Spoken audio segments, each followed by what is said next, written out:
Hello everyone, आप सभी का स्वागत है एफएस के इस वंडरफुल प्लेटफॉर्म पर। एंड इसी वंडरफुल बेहतरीन प्लेटफॉर्म पर आज एक बहुत टॉपर खतरनाक स्टूडेंट आज हमारे साथ जुड़ चुके हैं, जिन्होंने सीएसआर एग्जामिनेशन को जेआरएफ कैटेगरी से 31st रैंक इनका आया है AIR। तो ये डबल डिजिट रैंक लाना, वो भी जेआरएफ कैटेगरी में से, तो ये कुछ छोटी बात नहीं है। It's not a cup of T, right. तो कैसे इन्होंने उसको अचीव किया है, कैसे स्ट्रैटेजीज उन्होंने बनाई है, ये सारी तमाम बातें आज इनसे करेंगे। बहुत अच्छी बातें करेंगे एंड वही उतने ही अच्छे तरीके से रिस्पॉन्स करेंगे, इसकी मैं आशा करता हूँ। एंड इस संवाद को आगे बढ़ाते हैं। एंड सबसे पहले इनका एक शॉर्ट एंड स्वीट इंट्रोडक्शन करा लेते हैं। तो प्लीज अपना परिचय दीजिए। तो मेरा नाम अनिल चौधरी है। मैं जोधपुर का रहने वाला हूँ सर। मैंने अपनी एमएससी जूलॉजी से कंप्लीट की थी जय नारायण व्यास यूनिवर्सिटी से। एंड आपने सीएसआर और एग्जामिनेशन क्वालिफाई किया है। जी सर, आईपास का मैं बहुत बड़ा धन्यवाद देता हूँ सर। आईपास की वजह से आज मेरा जेआरएफ 31st रैंक से हुआ है। बहुत बढ़िया, बहुत बढ़िया, बहुत। ये आपकी मेहनत है, राइट। ये बहुत डेडिकेशन से आपको मिला है। एंड आपने यूट्यूब से पढ़ा है पूरा? जी सर, यूट्यूब और एमएससी सेकंड सेम से यूट्यूब पे लग गया था सर। मैं लगभग 1 साल से तैयारी चल रही थी अरे बाप रे, मैं यूट्यूब से पूरा। पूरा। तो मतलब मास्टर्स से ही आप प्रिपरेशन में लग गए। जी सर। एंड क्या ऐसे सिमिलैरिटीज आपको देखने को मिलते हैं जब आप जूलॉजी से आते हो एंड सीएसआर का प्रिपरेशन करते हो? सर सिमिलरिटी मतलब इतना था, मतलब क्योंकि सेल वगैरह मेरे सब्जेक्ट ले रखा था। तो आरपी सारंग सर आपके सहित आप जानते होंगे कि आईपास में उन्होंने पढ़ा रखा था पहले।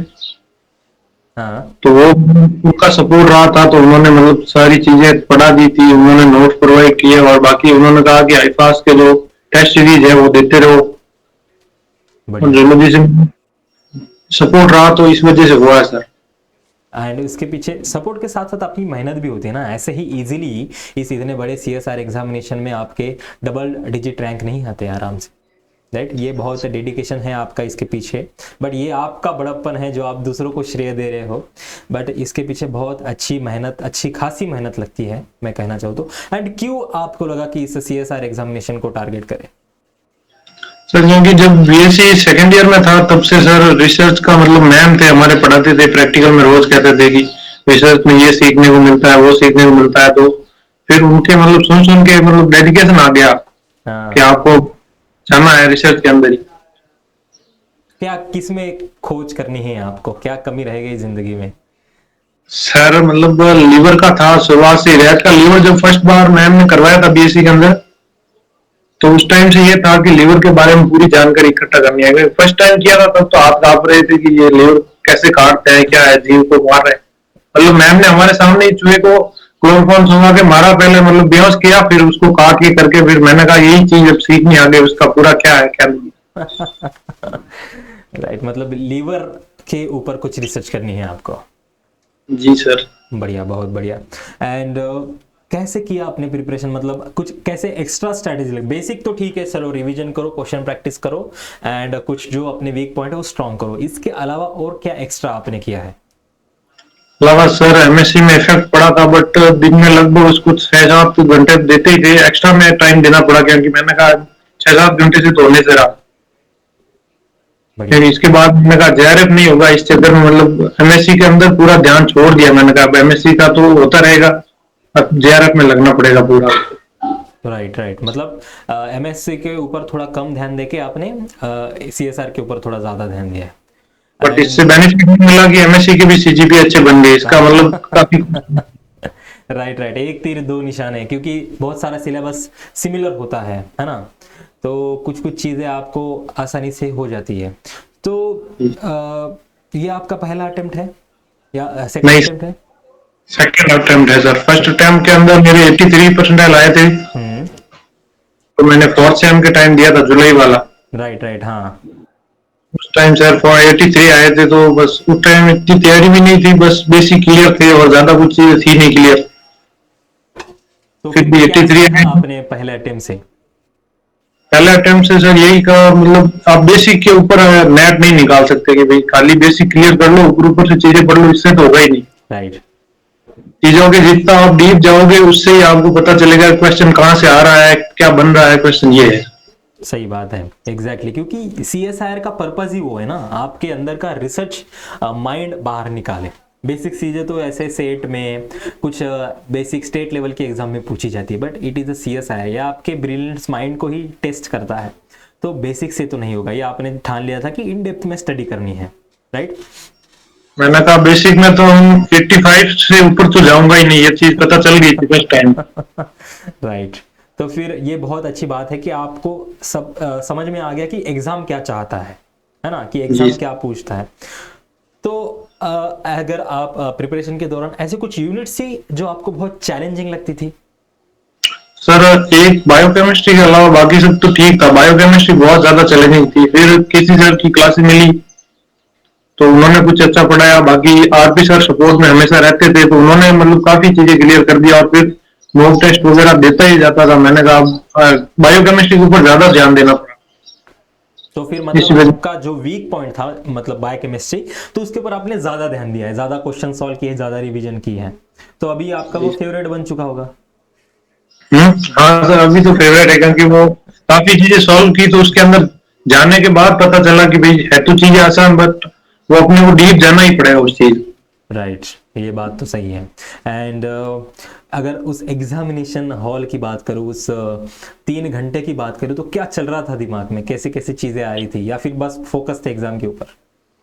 सर फर्स्ट टाइम मतलब दिया था उस टाइम तो सर कुछ भनक भी नहीं लगी, ज्यादा कुछ था नहीं था कि भाई क्या करना है। 1 घंटा तो मतलब ऐसा था कि हाथ कांप रहे हैं और कुछ हो नहीं रहा। फिर 2 घंटे फिर ध्यान में आया कि हाँ आपने ये चीजें पढ़ रखी है तो ये करो वो करो। बट जब इस बार क्योंकि एमएससी भी कंप्लीट हो रखी थी, फिर मेरा तैयारी भी अच्छी थी, तो इस बार मतलब फोकस था पूरा कि अपने सवाल करने हैं, मतलब क्वेश्चन पूरे करके आने हैं। तो इस बार चिल थे, रिलैक्स थे कि चलो भैया बहुत पढ़ाई हो गई, अभी अभी आराम से जाते हैं, जो आते हैं वो करते हैं, बढ़िया। तो आपको याद है आपने बी में, सी में, ए में कितने कितने क्वेश्चंस किए थे? सर अराउंड मैंने सी पार्ट के 2 क्वेश्चन छोड़े थे, बाकी मेरे लगभग जो किए थे 23 वो सारे करेक्ट हुए थे। अरे बाप रे, 23 के 23 करेक्ट है आपके? 23 करेक्ट हुए सर, इसी वजह से स्कोर कार्ड बना हो, क्योंकि सी पार्ट का शुरुआत से मतलब केसी सर सब मतलब यही कहते थे कि सी पार्ट पे ध्यान दो आप। हाँ, तो सी पार्ट मेरा बहुत अच्छा हुआ क्योंकि उसको मैंने टाइमिंग भी दिया था, लगभग 1.25 घंटे टाइम दिया था मैंने सी पार्ट को। वाह, मतलब 100% एक्यूरेसी आपकी रही। 31st आपका रैंक आया है, एंड पार्ट सी में आपने 23 के 23 करेक्ट कर दिए, बहुत बहुत एडमायरेबल चीज़ है ये। एंड पार्ट बी की अगर बात करूंगा तो? सर पार्ट बी में मैंने 30 क्वेश्चन किए थे, उसमें शायद कितने 25 हुए थे, कितने कुछ करेक्ट हुए थे। मतलब बहुत अच्छी खासी आपकी एक्यूरेसी है। कैसे आई ये accuracy? Only practice? Only sir practice, और बस आप लगे रहो पूरे दिन, यही चीज थी मेरे तो कि पूरे दिन आप सी पार्ट का ध्यान मेरा जाता था। तो मैंने कहा जो लॉन्ग क्वेश्चन है उनको बार बार करते ही जाओ, कहीं ना कहीं से तो आपको पता लगेगा कि ये पूछ क्या रहे हैं, इनमें कहाँ से क्वेश्चन बनते हैं, क्या है। राइट, एग्जैक्टली आपने बिल्कुल मतलब सीएसआर के बैकबोन को जाना है कि क्या पूछते हैं, कैसे पूछते हैं, बहुत बढ़िया। एंड पार्ट ए कैसा था आपका? Part A sir general aptitude में इतना मतलब हार्ड तो कुछ आया नहीं था, इजी इजी क्वेश्चन थे, और मेरा मतलब भाई ने मतलब वो सिखा देता था चीजें, उसको मतलब ये चीज आती थी, तो भाई का सपोर्ट रहा था उस चीज के अंदर। अरे वाह, तो मतलब आपने अच्छे खासे 8-9 क्वेश्चन कर लिए होंगे पार्ट ए में? हाँ सर, लगभग 10 हुए थे, उसमें 7 तक सही हुए थे सर। अरे वाह, बहुत बढ़िया, बहुत अच्छी खासी इसमें भी आपकी एक्यूरेसी है। तो जब आपने सबमिट किया है क्वेश्चन पेपर, आंसर सबमिट किए हैं, तो आप 100% श्योर थे कि इस बार तो बहुत अच्छा खासा रिजल्ट आ जाएगा? सर श्योर तो मैं पार्ट सी जब कंप्लीट किया था तभी हो गया, मैंने कहा इस बार हो जाएगा, अपना पार्ट सी देखते ही मैंने कहा हो जाएगा। वाह, ग्रेट। आपने चुने कैसे है ये सवाल, मतलब इतने 100% एक्यूरेसी के साथ कि नहीं ये सवाल मेरा है? ये ऑब्वियसली ये तो होगा ही ना कि आपको 25 से ज्यादा क्वेश्चन आते होंगे डेफिनेटली। फिर उन 25 से जो भी 30-35 क्वेश्चन आते थे, उनमें से आपने 25 या 23 कैसे चुने? सर उसमें चुनने का ऐसा था कि आप अब फिर से कहोगे श्रेय दे रहे हैं, बट मैंने जो आईपास के मॉक टेस्ट और टेस्ट सीरीज थी ना, उसमें भी यही था कि अपन क्वेश्चन चुनने, अपने को ये नहीं कि सारे पढ़ो ये करो, अपने को 1-2 लाइन से पता लग जाता है कि अपने को ये समझ में आएगा क्वेश्चन। तो सर यही था कि मॉक टेस्ट में भी यही करता था, मैंने कहा क्वेश्चन चुनो, कर लो, बाकी में टाइम जाएगा, कुछ मतलब नहीं है। क्वेश्चन देख लो, एक दो लाइन में ही पता चल जाएगा कि अपने को ये आ रहा है। नहीं याद, हाँ मतलब क्योंकि अगर ज्यादा टाइम मत दो, पहले क्वेश्चन सिलेक्ट कर लो। हाँ यही था सर, पहले क्वेश्चन सेलेक्ट कर लिए, फिर मैंने कहा अब यही क्वेश्चन अपन आराम से कर लेते हैं पूरा, इसका मतलब देख के पढ़ के। और यही चीज पूरी की पूरी, ये चीज भी सर आईफास वालों मतलब मॉक टेस्ट और टेस्ट सीरीज की वजह से ही नहीं कंप्लीट हुई थी। बहुत बेहतरीन, बहुत बेहतरीन, मतलब बहुत इनक्रेडिबल एक्यूरेसी आप में आई है इसकी वजह से। एंड आई होप ये हरदम आपके साथ रहे, आगे भी जब आप जाओगे तो ऐसे ही कुछ 100% एक्यूरेसी के साथ या फिर बहुत रिसर्च के साथ आप अपने रिसर्च में काम करोगे, लीवर में जो भी खोजना है वो खोज लोगे, इसकी मैं आशा करता हूँ। एंड लास्टली हमारे व्यूवर्स को आप क्या बताना चाहोगे? यार यही है कि आप जितना हो सके आईफास की मतलब मॉक टेस्ट और टेस्ट सीरीज जो है उनको कंटिन्यू करते रहो, आपको यहीं से आपको पता लग जाएगा कि क्वेश्चन कैसे आते हैं। क्योंकि एक्यूरेसी आईफास जैसी तो हो ही नहीं सकती, सेम टू सेम काफी क्वेश्चन आते हैं अपन एग्जाम देते हैं उस टाइम। और बाकी जो समस्या है वो कंटिन्यू अगर लेते रहेंगे तो मतलब अपने को फायदा ही मिलेगा। एग्जैक्टली मतलब टीचर्स के फुटस्टेप को ब्लाइंडली फॉलो करो, है ना, वन वर्ड में जी। समरी अगर हम कहें तो। बहुत बहुत बहुत खूब, बहुत खूब। एंड बहुत अच्छा लगा आपसे बात करके। एंड आई होप आगे भी आप ऐसे ही डेडिकेशन से पढ़ाई करोगे एंड रिसर्च बहुत अच्छे तरीके से करोगे।